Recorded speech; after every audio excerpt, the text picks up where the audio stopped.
going on, y'all? It's your boy, One Physical Therapist Assistant. Back with another one, y'all. Back with another one. A good day with the legends. I had a short day today, so I've got energy. I'm feeling good. Had a little coffee. I'm good to go. Oh, y'all, hope y'all feeling okay. Hey, yo, if you are a grandchild, I need you to understand something, okay? You have a responsibility if you are a grandchild. You hear what I just said? You have a responsibility as a grandchild. I hope my grandson watches this one day. You got a responsibility. You have to give your grandparents something to brag about. Do you know how much grandparents, moms and pops and mimis and grandmas and grandpas, do you know how much they love bragging about their grandchildren? I had a lady today who was just, oh man, she wouldn't stop about her grandson. Her grandson likes to water ski. I think he's in his 20s. He likes to water ski. I said, you mean water ski? Like hold on to the back of the boat and ski on the water? Oh no, I don't think I would ever try that. But she says, yes, her grandson does it like, I'm not gonna say professionally. I'm gonna say competitively maybe. And she was just going on and on about how much, he likes water skiing. She says she gets a little nervous, but she likes to see him have fun and she loves the way he enjoys it and he tells her about it. But she just would not stop. Hey, one thing I see, man, when it comes to grandparents about their grandchildren and children too, they love to brag about you. So if you are a grandchild, make sure you're giving your grandparents something to brag about. Make sure you're not giving them something to worry or complain about, because I see that side too. The knucklehead grandchildren acting up, running, ripping in the streets. I see that side too when they don't like what you're doing and wish you change things around, because they're gonna talk about you. They're gonna talk about you whether you're doing good or bad, but you wanna be doing good and give them something to brag about, because when you do they won't stop. They'll tell complete strangers about you, man. Complete strangers. They'll go on and on about how much they love you, how proud they are of you. They'll show pictures. So give your grandparents something to brag about, y'all. Y'all hear me? All right. Oh, today, no, man. Oh, I don't want it to be a sad, serious video, but I'm afraid it has to be a little bit. Let me tell you one of my techniques. When I meet 80, 90-year-olds, 70-year-olds, sometimes I have to motivate them to participate in therapy. Sometimes I have to motivate them to get them going, to get up and exercise, to get out that bed, get out that recliner, come with me to the therapy gym, do some exercises, get on that bike, lay on that mat and do some leg lifts, or do some squats, go up them steps. Take a walk with me around the building, work on your endurance, work on your balance. Let me toss a ball, tell you catch it. I got to encourage them to do these activities with me as a part of therapist. That's my responsibility, okay? But sometimes they don't be feeling like it, right? Let's take an 80-year-old, okay? 80-year-old might not like this young guy coming in telling him what to do. He doesn't feel like he needs to do what I tell him to do. Or one of my coworkers, young 20-year-old female, you don't want to listen to her. He's from a time you don't listen to women. You don't you don't listen to what women tell you to do. You're the boss. You do what you want to do. We get this a lot. So a young female comes in, tell you got to do therapy. You ain't trying to hear that. So let me tell you what my approach is sometimes. Sometimes I have to dig in my bag of tricks, pull out a nice approach for them. You feel what I'm saying? What I will do a lot of times is I'll get to know them on a personal level. Hey, where you from? What type of work did you do? Where are you in the military? Things like that. Find some common ground, and I'm able to weave my way into their good graces. And a lot of times I'm able to be successful in getting them to come with me. And it's not even like they're doing therapy. They just hanging out with a new friend, chit chat, get a little exercise in. We might ride the bike, go up the steps, do a little walking. But I'm able to get on their good graces. One of my strategies I use, if I meet a 70, 80, 90-year-old who's not feeling well, not doing good, some type of ailment, some type of condition that has them in pain, down in the dumps, don't want to do anything, depressed, feel what I'm saying? I'll dig in my bag of tricks and I'll pull out this strategy. This is my strategy. Feel free to use it if you want. If any therapists out there have trouble with this, feel free to use it if you want. I get on that common ground about where you're from, what type of work you used to do. I'll give you an example. Today I had a guy who's from my hometown of Baltimore City. He's from B-More. When I meet somebody from my hometown, I know I'm in there. I'm in there like swimwear. I'm in there. I got you. We're going to be all right together. So he doesn't feel like doing anything. So I got to encourage him to participate, right? So, where you from? From Baltimore. Oh, me too. Me too. I'm from Baltimore. What part you from? He tells me his part. Okay, I remember that neighborhood. Tell me what it was like. And he'll proceed to tell me how nice it was. I had a guy in his 80s. Tells me how nice it was. I ask him, usually when I meet guys in the 80s, 90s, and 70s, 80s, and 90s, I ask them were they in the military, because a lot of them were. Okay? He told me he fell between the cracks of every military conflict that he could have participated in. Hear me out. He fell between the cracks of every military conflict that he could have participated in. World War II, too young. Too young for World War II, okay? Too young for the Korean War, all right? World War II, Korean War, too young. Vietnam, too old. Too old for Vietnam. Desert Storm, too old, right? So that's what he means. He told me that he fell between the cracks of every conflict. He said that he almost got drafted for the, what is it called? The blockade. I talked about this in another video. Was it the Russian blockade? This is Berlin blockade.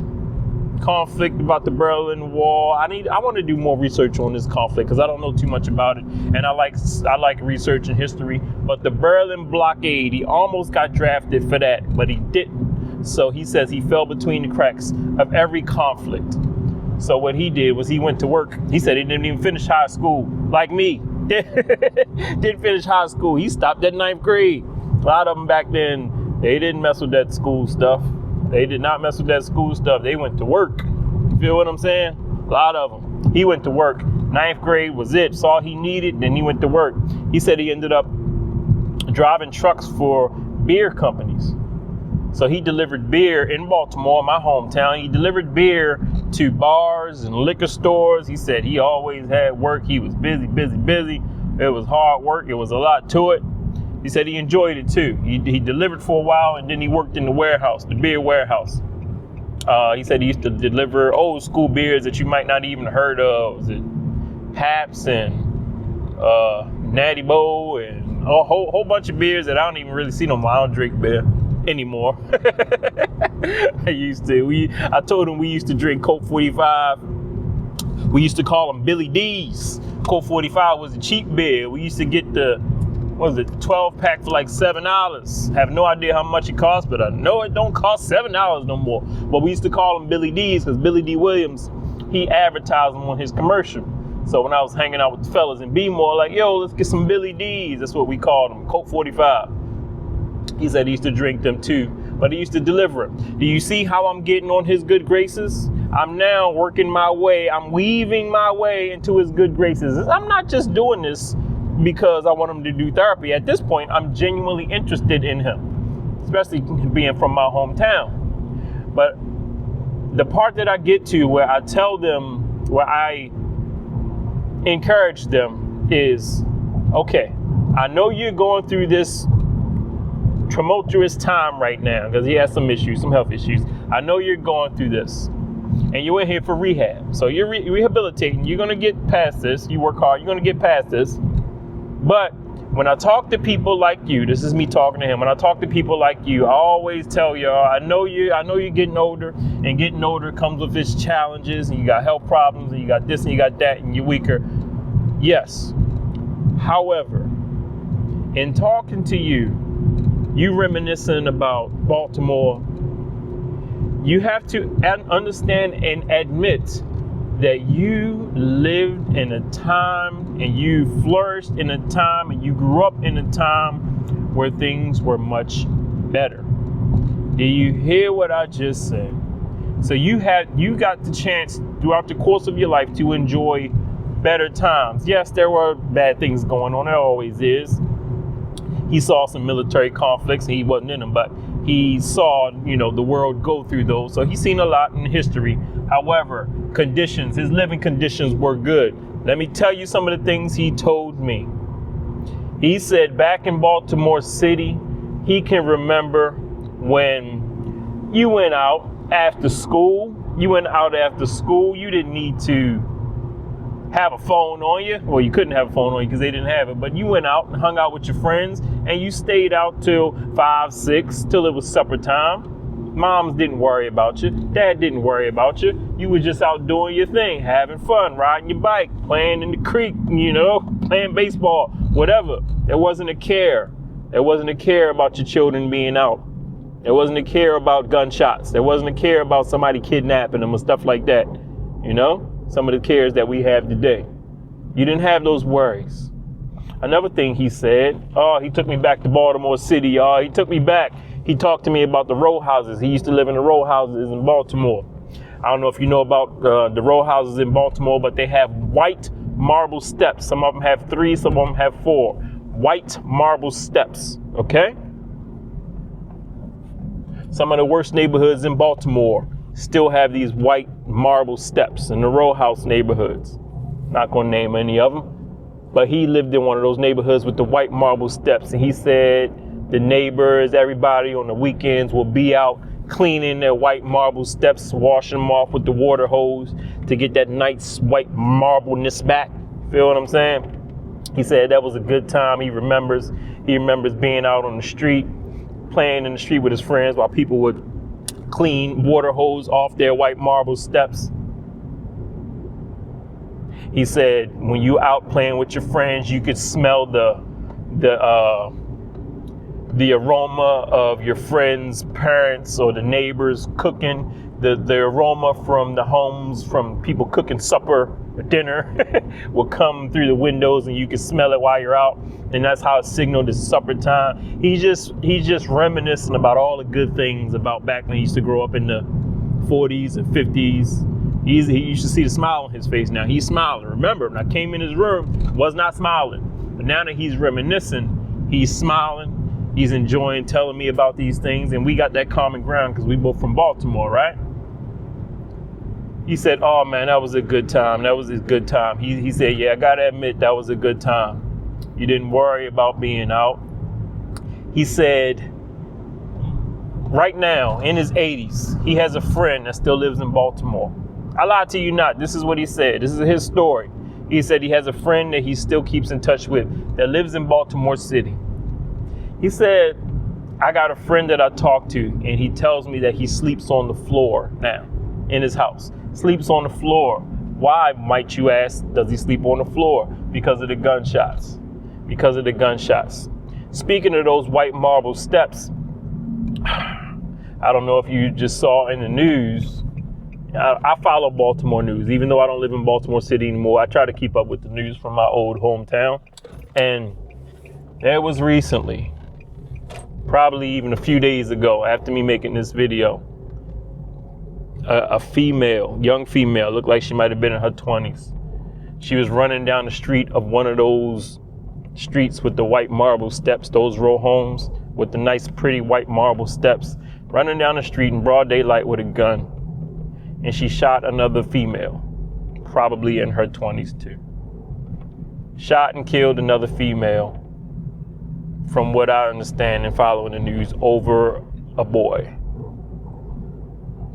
That's not the Baltimore that he remembers. You feel what I'm saying?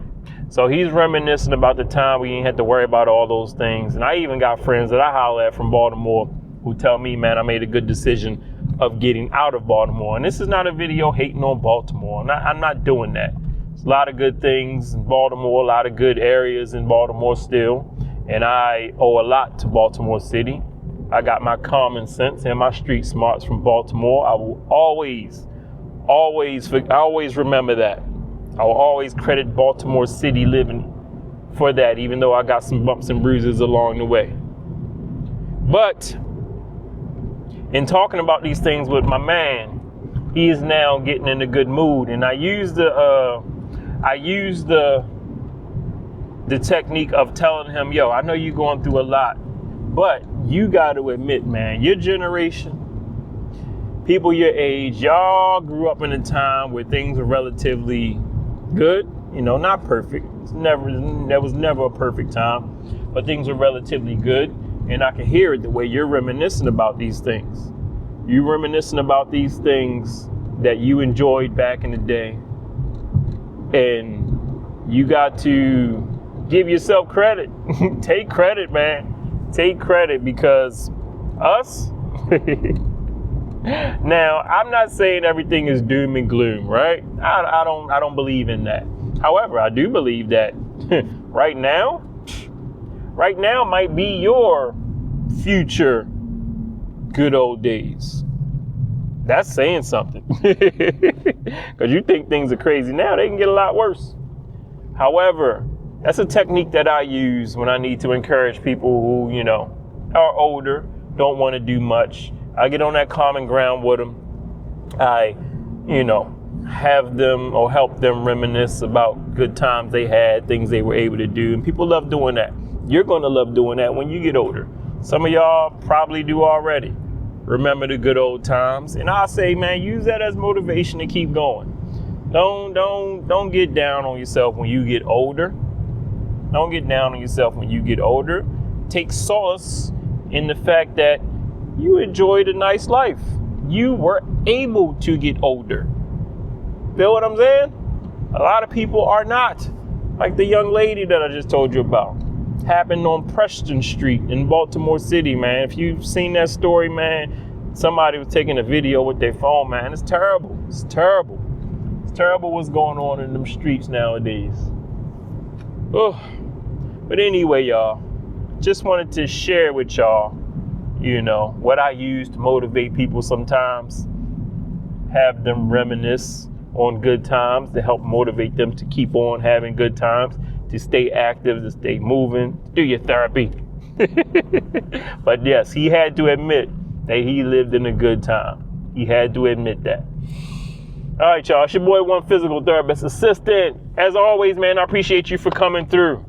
Please, please, respect your elders, do good things, make the world a better place. And I will holler at y'all in the next video.